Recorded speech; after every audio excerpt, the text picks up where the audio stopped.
اور یہی آیت اللہ صادق روحانی، ان سے ایک دفعہ یہی پوچھا گیا کہ امام زمانہ علیہ السلام کے سب سے زیادہ قریب ہونے کی راہ کیا ہے، کون سے ایسے اعمال انجام دے کہ ہم امام زمانہ علیہ السلام سے قریب ہوتے چلے جائیں. ان میں کچھ اعمال کا تذکرہ انہوں نے کیا. کہا کہ ایک تو روزانہ امام زمانہ علیہ السلام کی کوئی سی بھی زیارت پڑھیں. امام زمانہ کی بہت ساری زیارات ہیں، وہ آپ مفاتی کے اندر نکال کر بھی دیکھ سکتی ہیں. آپ نکالیں کسی بھی طرح سے کوئی سی بھی زیارت، بہت ساری زیارات ہیں.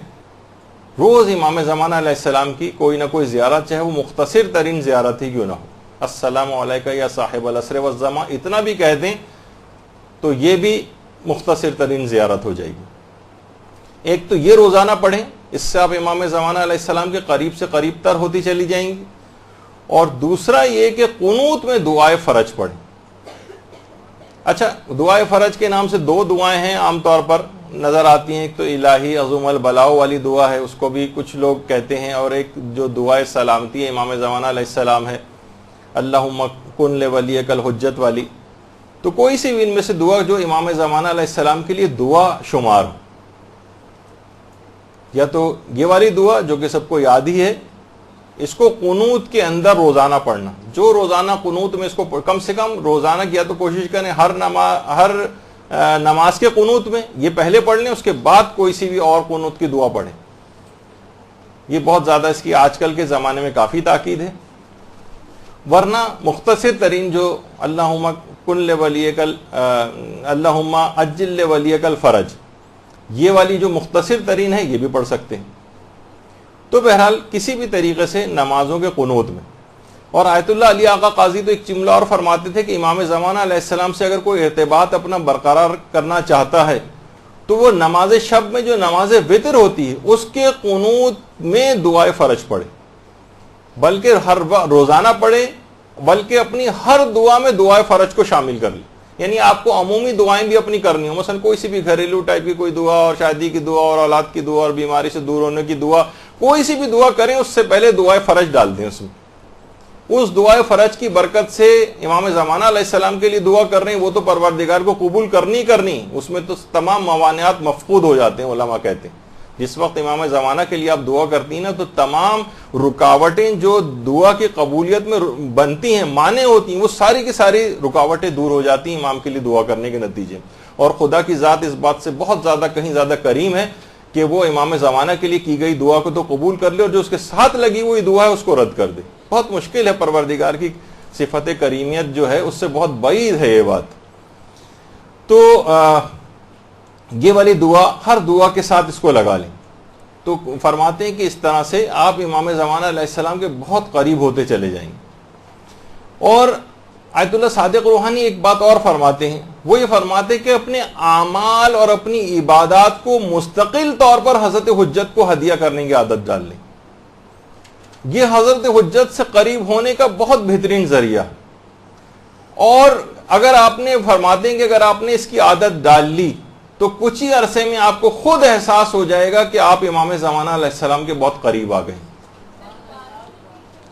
اپنے اعمال کو، جو بھی آپ اعمال انجام دیتی ہیں نیک اعمال، مثلا آپ نے نماز پڑھی، امام زمانہ کو ہدیہ کر دیا اس کا ثواب. آپ نے روزہ رکھا، چاہے واجب روزہ رکھا چاہے مستحب روزہ رکھا، امام زمانہ علیہ السلام کو ہدیہ کر دیا. اور نیت یہ رکھیں کہ مثلا یہ جو میں ہدیہ کر رہے ہوں گے امام زمانہ علیہ السلام، یا اس میں 4 معصومین کو بھی آپ ایڈ کر لیں، شہدائے کربلا کو بھی ایڈ کر لیں، اور کہیں کہ نیت دل میں یہ ہو کہ میں ان کو ثواب ہدیہ کر رہی ہوں، اور ان کو ہدیہ کرنے کا بھی جو ثواب ہے، یعنی جو ثواب ہدیہ ان کو کیا، اس میں ان کی بارگاہ سے جو ثواب اور فائدے مجھے ملیں گے وہ میں اس کو تمام کائنات کے شیعوں کے اوپر، اپنے مرحوم رشتہ داروں پر، سب کے اوپر میں اس کو تقسیم کرتی ہوں.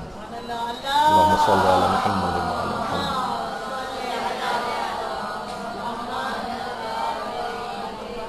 اور آیت اللہ صادق روحانی فرماتے ہیں کہ اس طرح کے تمام اعمال ان کو ہدیہ کرتے چلے جائیں، اور جو بھی آپ اعمال کریں، زیارات پڑھیں، زیارات کے لیے جائیں، کوئی بھی نیک کام آپ نے کیا، کوئی صدقہ دیا، سب کا ثواب امام زمانہ اور 4 معصومین کو ہدیہ کرتے چلے جائیں. اور خاص طور پر تلاوت قرآن کا ثواب حضرت حجت کو ضرور ہدیہ کریں. خود فرماتے ہیں آیت اللہ صادق روحانی کہ میں روزانہ، اپنے فتوے کے اندر انہوں نے بات لکھی کہ میں روزانہ حضرت معصومہ قم سلام اللہ علیہ، درود بھیجیے محمد صلی اللہ علیہ وسلم۔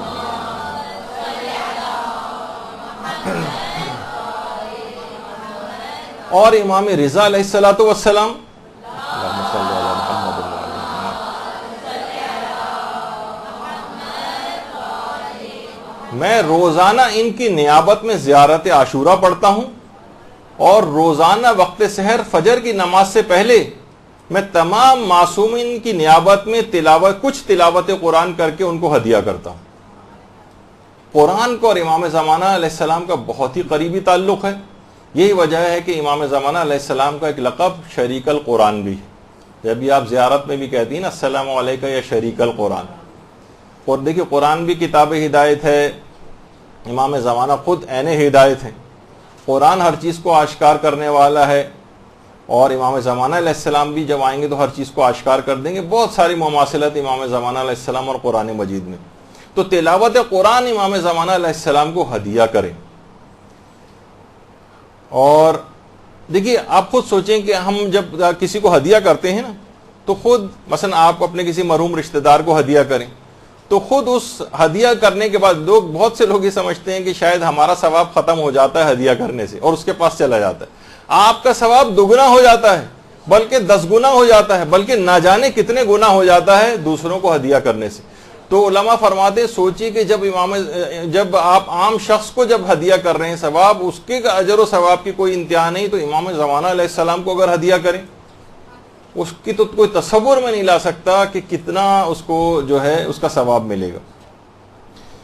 اور باقاعدہ مکیال المکارم میں بھی آیت اللہ تقی اصفہانی نے اس واقعے کو لکھا ہے، اور رسول کافی سے اس کو نقل کیا ہے کہ ایک شخص آیا امام کے پاس، امام موسیٰ کاظم علیہ الصلوۃ والسلام کی خدمت،